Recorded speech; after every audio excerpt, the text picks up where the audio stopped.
नमस्कार, मी गिरीश आपलं सर्वांचं स्वागत करतो हिरा ॲग्रो इंडस्ट्रीमध्ये।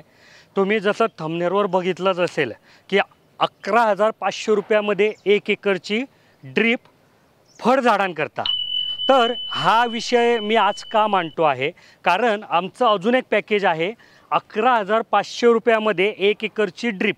तर त्या विषयात आम्ही भरपूर साऱ्या व्हिडिओ बनवल्या होत्या, पण ते जे ठिबक सिंचन आहे ते रिपीटेड क्रॉप करताय, म्हणजे जसं की ऊस, कपाशी, भाजीपाला की जिथे 1-1 फुटावर, सव्वा फुटावर किंवा 1.5 फुटावर पिकं लावले। तर त्या पॅकेजबद्दल भरपूर सारे शेतकरी कॉल करायचे आणि एक प्रश्न सातत्याने आम्हाला विचारायचे की बा आम्ही फळझाडं लावले, हॉर्टिकल्चर क्रॉप लावले, जसं की पेरू, डाळिंब, आंबा, मोसंबी, ड्रॅगन फ्रूट वगैरे, तर मग आम्हाला ते पॅकेज चालेल का? तर त्याच संदर्भात मी आज हा व्हिडिओ बनवतोय की ज्या लोकांनी फळझाडं लावले त्यांनी कोणत्या प्रकारची ठिबक सिंचन करावी किंवा त्या ठिबक सिंचनाचा खर्च पण 11,500 रुपयामध्ये कसा मेंटेन होतो। तर आधी इथे व्हाईट बोर्डवर मी तुम्हाला हे पॅकेज समजावून देतो की बघा 16 mm हिरा ऑनलाईन। आता ऑनलाईन काय आणि इनलाईन काय, तर बघा अशा प्रकारची नळी येते। आता ह्या नळीला कुठेही ड्रिपर नाही आहे, मध्ये प्लेन आहे। आणि दुसरी जी नळी येते ना ती अशा प्रकारची येते, हे बघा की याला इथे ड्रिपर आहे मध्ये।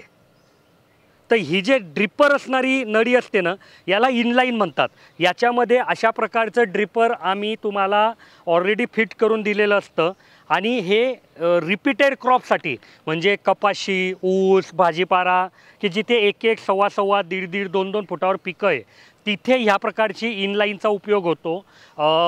पण जिथे मोठमोठ्या अंतरावर पिकं आहे, जसं की आंबा 10-10 फुटावर पीक आहे, 8-8 फुटावर पीक आहे, 15-15 फुटावर त्यांनी झाडं लावले, तर मग तिथे जर ह्या प्रकारची नळी तुम्ही लावली तर अडचण काय येते की हे जे आम्ही आधीच फिट करून दिलेलं ड्रिपर आहे ना हे कालांतराने चोकअप होतं। कालांतराने म्हणजे 4 वर्ष 5 वर्ष, तर तिथे तुम्हाला मग हे बदलवता नाही येत, मग तुम्हाला पूर्ण नळी बदलवावी लागते।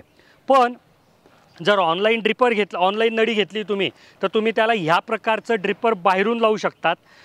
आणि समजा हे ड्रिपर चोकअप झालं तर साधंच याला काढा, तुम्ही नवीन लावू शकता किंवा याला पण उघडून ॲसिडच्या पाण्यात धुवून परत तुम्ही साफ करून तिथे लावू शकतात। तर हा फरक आहे। मग हा एक प्रश्न तुमच्या महत्त्वाचा येईल मनात की कपाशी किंवा भाजीपाल्यासाठी इनलाईन का, मग त्याला पण ऑनलाईन का नाही? कारण हे पिकं कसे की याचा कालावधी कमी आहे, 4 महिने, 6 महिने, 1 वर्ष, की त्याच्यानंतर ते पीक निघतं, मग ती ड्रीप तुम्हाला जमा करावी लागते, शेतात परत कामं करावे लागतात आणि मग परत दुसरं पीक लावतात तुम्ही। पण हे जे फळझाडं आहे ना याचं आयुष्य मोठं आहे, 8 वर्ष, 10 वर्ष, 15 वर्ष, 20 वर्ष। तर जो प्रकार त्या ठिबकमध्ये होतो की परत काढा घाला, तो प्रकार इथे होत नाही। मग तिथे जर तुम्ही ऑनलाईन लावली ना तर काय होतं की जेव्हा तुम्ही नळी उचलतायत तेव्हा ते ड्रिपर पडून जातात किंवा परत ड्रिपर लावावे लागतात, खर्च वाढतो, मनुष्यबळ लागतं। म्हणून त्या रिपीटेड क्रॉपसाठी तुम्ही इनलाईन वापरा आणि फळझाडांसाठी ऑनलाईन वापरा। जिथे 2 झाडांमधलं अंतर जास्ती आहे तिथे तुम्हाला ऑनलाईन ड्रिपर उपयोगात करावं लागेल। आता हे जे ऑनलाईन ड्रिपर असतात ना, हे बघा 2 प्रकारचे ड्रिपर माझ्या हातात आहे। तर हे 4 लिटर, 8 लिटर, 14 लिटर किंवा 16 लिटरमध्ये येतं। जसं तुमची झाडाची परिस्थिती आहे त्यानुसार तुम्ही ड्रिपर लावायचं, किंवा सुरुवातीला 4 लिटर लावलं, पीक मोठं झालं की 8 लिटर लावायचं किंवा 2 लावायचे, अजून जास्ती पिकाला गरज आहे तर 16 लिटर लावायचं, असा पूर्वी प्रघात होता। पण आता हे ॲडजस्टेबल ड्रिपर आलं आहे की याला तुम्ही जेवढं फिरवार ना तेवढं याचा डिस्चार्ज वाढतो। म्हणजे 2 लिटर आहे, तुम्ही थोडंसं वाढवलं तर 4 झाला, 6 झाला, 8 झाला, हे 50-52 लिटरपर्यंत डिस्चार्ज जातो। तर सध्या शेतकरी ह्या प्रकारच्या ड्रिपरचा उपयोग करत आहेत। तर इथे बघा या पॅकेजबद्दल माहिती देतो कारण तो महत्त्वाचा टॉपिक होता आजच्या व्हिडिओचा। तर ह्या पॅकेजमध्ये आम्ही पाईपसुद्धा पकडला आहे, 2 इंची PVC पाईप, 4 kg ISI, की हा ISI पाईप आहे। हा इथे आम्ही 7 पकडले, कोणा शेतकऱ्यांना 9 लागू शकतो, कोणाला 7 लागू शकतो, तर तो सुद्धा पकडला आहे। सोबत 1 एकराला नळी घेतली आहे, साधारण 10 फूट अंतर आहे 2 सरीमधलं किंवा 2 झाडांमधलं, त्या हिशोबाने ही नळी घेतली आहे। 4 बंडल येतात 300 मीटरचे, 1550 प्रमाणे 6,200 रुपयाची ती नळी होते। ग्रोमेट 50, टेकअप 50, जॉयनर 50, एंडकॅप 50, पाईपाला छिद्र पाडायचं एक ड्रिल पण घेतलं आहे आम्ही त्यात। मग हे ऑनलाईन ड्रिपर 500 नग, मी बोललो ना की 10 फुटावर झाड येईल ह्या हिशोबाने 1 एकराला 500 ड्रिपर आम्ही दिलेले आहेत। पेंटोचा, एक पेंटोचाचं इथे माझ्याकडे सॅम्पल नसेल पण ह्या नळीला जेव्हा तुम्हाला ड्रिपर लावायचं असतं ना, तर एक असा छोटा टोचा येतो की ज्याच्याने याला छिद्र पडतं आणि तिच्यात हे तुम्ही घालतात. तर तो पेन टोचासुद्धा इथे पकडलेला आहे, 2 पकडले इथे. 2 इंची बॉलवाल या प्रकारचा बॉलवाल येतो. ठीक आहे, आता हा एक साईडला दांडीवाला आहे, 2 साईडला दांडीवाला पण उपलब्ध होऊन जाईल. चांगल्या क्वालिटीचा बॉलवाल आहे. समजा कोणी शेतकरी, आता इथे आम्ही 1 पकडला आहे, कोणी शेतकऱ्याला 2 लागतोय, तर ठीक आहे बाबा 1 वाढवून घे, तेवढे पैसे वाढवून घे, बाकी तुला असं काही इतर चिंता करायची गरज नाही. किंवा कोणी शेतकरी की त्याला यातला काही सामान कमी लागतोय, तर त्याने तो कमी करावा, तेवढे पैसे आम्ही त्याला कमी करून देऊ. फ्लशवॉल, मी फ्लशवॉलचं महत्त्व खूप वेळा सांगितलेलं आहे की हा फ्लशवॉल पाईपलाईनच्या शेवटी लावावा लागतो या पद्धतीने. आणि हा महत्त्वाचा आहे, फार महत्त्वाचा आहे. कारण तुमच्या म्हणजे कुठलंही पीक घ्या तर त्याला ताण द्यायची पद्धत असते. ताण देणं म्हणजे काय, की ठराविक वेळ पाणी दिल्यानंतर त्याचं पाणी ठराविक वेळाकरता बंद करायचं, म्हणजे त्या पिकाला ताण येऊ द्यायचा, की जेणेकरून त्याची इम्युनिटी वाढेल किंवा त्याचं उत्पन्न वाढेल. किंवा काही फळझाडांचा असा विषय असतो, आता आमच्या स्वतःचा लिंबूचा विषय आहे की त्याला जर पाणी बंद केलं नाही, किंवा आंबा की पाणी बंद केलं नाही तर त्याला फळच बसत नाही, तर त्याला पाणी बंद करणं जरुरी असतं. तर त्यावेळेस काय होतं की तुमच्या पाईपलाईनमध्ये, तुमच्या नळ्यांमध्ये काही पाणी आहे की जिच्यात शेवाळं असतंच, तर ते शेवाळ्याची तिथे वाढ होते. आणि समजा शेवाळं नाही आहे, काही दुसरी घाण आहे, तर ती घाण तुमच्या ड्रिपरमध्ये जाऊन ड्रिपर चोकअप होतात. पण त्याच पाईपलाईनवर जर तुम्ही हा फ्लशवॉल लावला आहे, तर याचा उपयोग कसा करायचा, की मोटर चालू करायचं आधी याला उघडायचं, याला हे बघा बायपास आहे दोघी बाजूने, तर इथून सर्व मोटर चालू करून सर्व घाण पाणी बाहेर काढून घ्यायचं आधी, आणि मग याला लावून द्यायचं. हे चालू पाईपलाईनमध्ये बंद होतो, त्याच्यामुळे फार उपयुक्त आहे.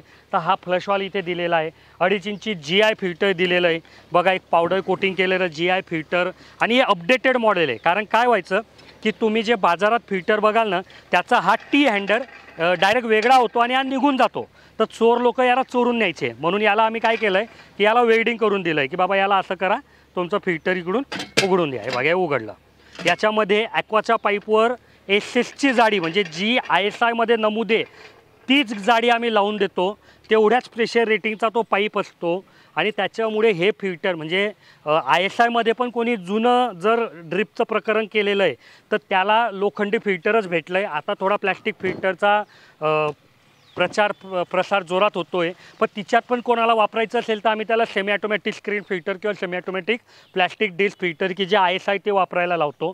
आणि पाईपबद्दल तर बोललो. समजा आता कोणी शेतकरी आहे की त्याला GI फिल्टर नाही घ्यायचं आहे आणि आमचं सेमी ॲटोमॅटिक स्क्रीन फिल्टर घ्यायचं आहे, तर तो अपडेट करू शकतो, अपग्रेड करू शकतो की बाबा हे 1700 रुपयाचं कॅन्सल करून त्याची जी काही किंमत असेल 3200 रुपये ते वाढवून घेऊ. आता तुम्ही जेव्हा कधी आमच्या इंजिनियरला कॉल कराल ना, तर आमचा इंजिनियर इथे तुम्हाला काय सुचवेल की इथे हिरा ऑनलाईन नळी घेण्यापेक्षा हिरा ऑनलाईन गोड नळी घ्या, कारण त्याची जी थिकनेस येते ना ती जास्ती असते. तर फळबागांकरता जास्ती थिकनेसची नळी का वापरायची, कारण फळबाग आपल्याला जास्ती वेळाकरता वापरायची आहे, 15 वर्ष 20 वर्ष. तर ही ठिबक तुमची 10 वर्ष 12 वर्ष 15 वर्ष पण साथ देते, कारण हिच्यात खराब होण्यासारखं काही नाही आहे. तर तुम्ही जर जाड नळी घेतली ना तर तुम्हाला वापरताना पण एक सोयीस्कर होतं, त्याची लाईफ भेटते. तुमचे समजा 4-5 हजार रुपयाने खर्च जरी वाढला तर तुम्हाला त्याची लाईफ भेटते. तर हीच गोष्ट इथे सांगायची होती. जर तुम्हाला तुमच्या शेताबद्दल किती खर्च येईल ड्रिपचा, किंवा त्याचं प्लॅनिंग कसं करावं, पाईपलाईनचं प्लॅनिंग कसं करावं, ठिबकचं कुठकुठले प्रकार वापरता येऊ शकतात, कुठल्या पाण्याकरता कुठलं फिल्टर वापरलं पाहिजे, या सर्व प्रश्न तुमच्या मनात येत असतील तर आमचे इंजिनियर सकाळी 8 ते संध्याकाळी 6 उपलब्ध असतात. त्यांचे नंबर मी इथे दिलेलेच आहे मध्ये. तुम्ही त्यांना कॉल करू शकता, पूर्ण माहिती घेऊ शकतात. आणि असं काही जरुरी नाही की माहिती घेतल्यावर माल घ्यावाच लागेल. आम्ही आमच्या इंजिनियरला ह्याच पद्धतीने ट्रेन केलं आहे की बाबा शेतकऱ्यांना आपल्याला मदत करायची, आपण त्यांना पूर्ण गाईडलाईन देऊ, त्यांना सजेशन देऊ, आणि मग त्यांना आवडलं तर ते खरेदी करतील. तुम्ही नाही जरी घेतलं तरी आमचा इंजिनियर तुमच्याशी काही वेगळ्या प्रकारे वागणार नाही. आणि जर वागला तर लगेच कमेंट करा, तुमची प्रत्येक कमेंट मी बघतो, तर ते चुकीचं आहे मी त्याला लगेच थांबवेल. तर मी अपेक्षा करतो की आज मी तुम्हाला जे नॉलेज द्यायचा प्रयत्न केला ते तुम्हाला आवडलं असेल. तर तुम्हाला जर आवडलं असेल तर व्हिडिओला लाईक करा, कमेंटमध्ये तुमचं मत मांडा, की ही व्हिडिओ जास्तीत जास्त शेतकऱ्यांपर्यंत पोहोचवायला मदत करा. धन्यवाद.